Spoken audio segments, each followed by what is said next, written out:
In Chapter 6, we get to look at some trig. In 6.1, we're going to begin with trigonometric functions of acute angles.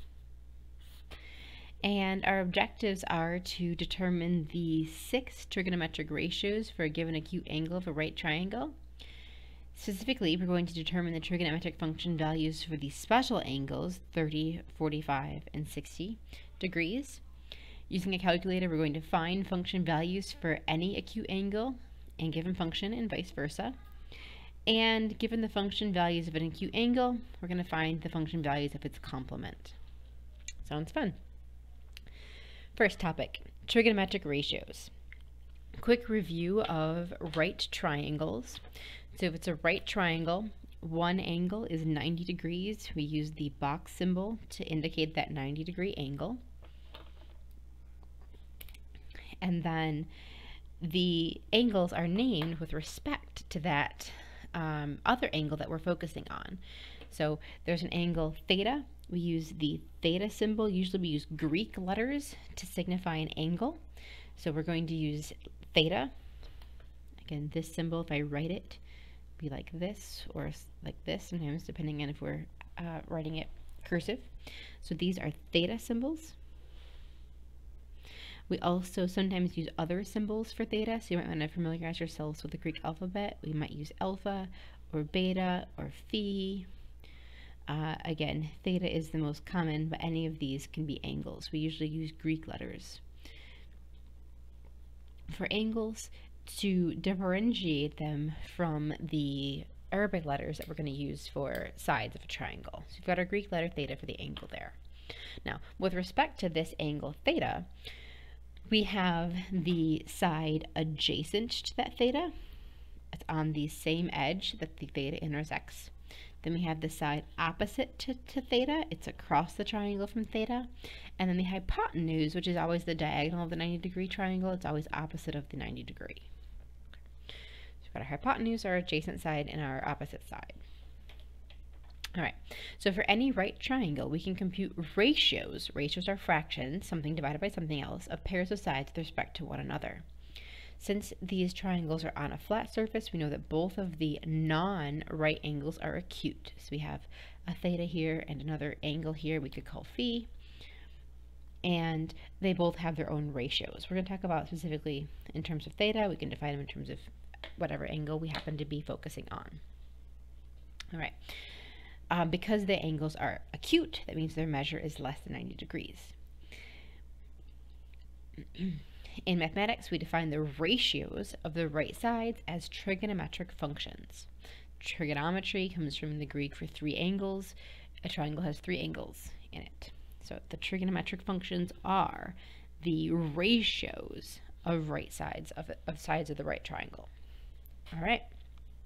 So the sine of an angle is defined to be the length of the side opposite of the angle divided by the hypotenuse of the angle. That's the definition of the sine of an angle. If you want to compute the sine of an angle, you divide the measure of its opposite side by its hypotenuse. Oftentimes these are written shorthand like O over P, opposite over hypotenuse. The main three are on the first column here, sine, cosine, and tangent. These are the main three trigonometric ratios. So we have the sine, the opposite divided by the hypotenuse, the cosine, the adjacent divided by the hypotenuse, and the tangent, the opposite divided by the adjacent. So the cosine is the adjacent divided by the hypotenuse. Tangent is the opposite divided by the adjacent. A lot of times, oops, this is hypotenuse. Sorry, I was thinking about something else when I wrote the letter, but H for hypotenuse. So anyway, these are often remembered with the letters for each of these. So like sine is opposite of hypotenuse. We'll remember it as SOHCAHTOA, which you may have heard before. But sine is opposite of hypotenuse, cosine is adjacent over hypotenuse, tangent is opposite over adjacent. Again, that's just a mnemonic device for remembering these ratios for the primary trigonometric functions. I see that these are the primary three trigonometric functions, not because we don't need the other three, but because the other three come from them. So if I have the sine, I can get the cosecant because it is a reciprocal function. It's just the opposite, hypotenuse divided by adjacent. The secant is the reciprocal of cosine, and the cotangent is the reciprocal of tangent. So these are the reciprocal functions. So if you know the three primary functions, you can get their reciprocal functions as well just by flipping them over. So we don't need to memorize those. What we do want to memorize is which one is the reciprocal of which. The letters switch, so sine goes into cosecant, CSC is pronounced cosecant, cosine goes into secant, tangent goes into cotangent. Okay, so they have their pairs. All right. Find the 6 trigonometric function values for each angle in the right triangle. So I've got two angles right here, phi and theta. This is how phi is printed when I write phi. I usually write it this way. It's more of a cursive phi. When you see my phi's written, just as a comparison for how they are typed, they're both the letter phi. Okay. All right. And you can see this is an alternate way to type phi depending on what software system you're using to type it. So these are phi's as well. They look a little bit more like my cursive phi, right? So there are 3 symbols just to note here that are all the same. They're all phi's. They all look a little different. Okay, so keep that in mind for phi here. These are all nice little phi's depending on how cursive you're writing your phi. Cool. Okay, so we're going to find the 6 trigonometric ratios with respect to phi in this case. So the sine is the opposite, so I'm going to label these. If phi is the angle that we're referencing, 15 is on its opposite side, 8 is on its adjacent side, and 17 is on the hypotenuse side. So sine is going to be the opposite divided by the hypotenuse. So the sine of phi is the ratio 15/17, the fraction 15/17. The cosine is the adjacent divided by the hypotenuse, so that is the ratio 8/17. The tangent is the opposite divided by the adjacent, so that is the ratio 15/8. And then we can use our reciprocal pairs, sine to cosecant, cosine to secant, tangent to cotangent, to get the other 3. So if the sine of phi is 15/17, the cosecant of phi is 17/15. The reciprocal, flip. The cosine is 8/17, the secant is 17/8. The tangent is 15/8, so the cotangent is 8/15. And we have our 6 trigonometric functions. All right. In the next one, we have theta. Theta is in this lower corner right here. So in accordance with theta, we have our opposite being the 6, our adjacent being the 5/2, and our hypotenuse, which is always identified by being across from the right angle, being 13/2. Okay.